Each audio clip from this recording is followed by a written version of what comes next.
Remember, you're not trying to close a sale on a discovery call. You're trying to be memorable. You're trying to make an impression with the prospect. The best way to do that, in my experience, is have good metrics.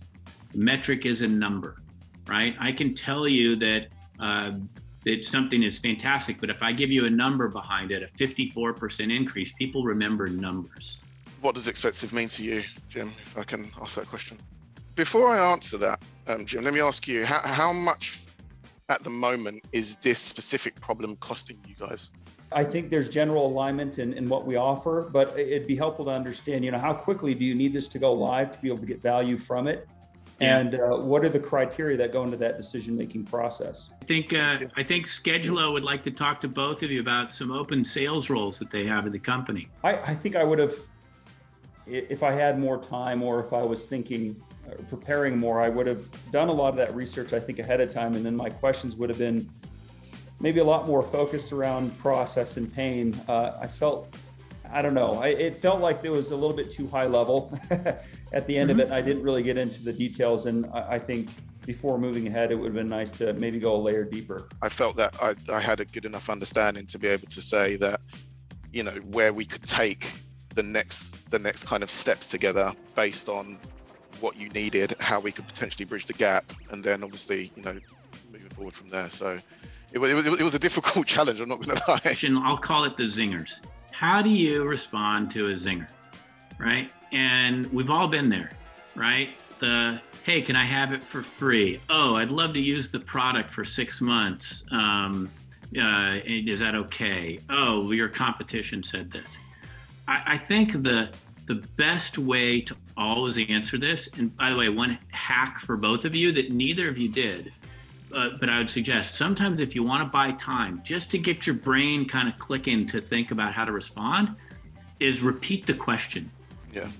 So literally just say like, oh, I'm sorry, did I understand it right? Did you ask if you want to use the product for 6 months, right? And then if you can, because you can feel tension with people, especially with Zoom, but even on the phone, just say, oh, can you give me some more clarity around that? Is there some thinking behind it? If you can do that, sometimes you can't. But that even just giving you 5 seconds or so gives you a chance to kind of compose your answer. It's better to do a very short proof of concept based on your use case. Before we offer it for free, we want to show you the different options and show you an ROI before that.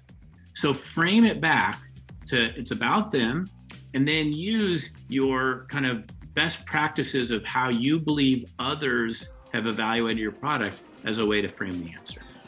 You're better off not having slides. You're better off with conversations. So it falls into that kind of potholes where you, the show up and throw up problem.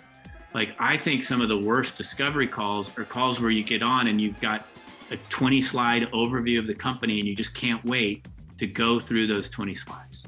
Like people don't like that. What they want to have is back and forth. When we think about investing, we look at the whole package, right? We look at the founder and we look at the background. In fact, in many ways, sometimes founders that have a background in sales and marketing make fantastic founders. I'm personally biased. I have the sales background, right? Because they know how to get to market. It's one thing to build a product.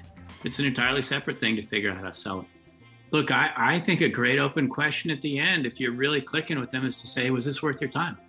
For those of you that are selling technical products, you know what your best superpower as a salesperson is to say, I don't know. Because it builds credibility, right? And it makes you real and human. What you did fantastic is I gave you the zingers right out of the gate, and you did a great job deflecting them. You actually made it funny, right? And you were very real and human. I don't know why I've been so nervous. I'm 5 years removed from my last sales role. It has been a great experience. I've learned a lot from the process, and to be able to have such, credible and really knowledgeable people come in and do the judging and give us some critique and some real feedback that we can use. I feel that that's really going to enable me in my position in my company to be able to, impart some great wisdom on our team and get them to the level that we desire to be at.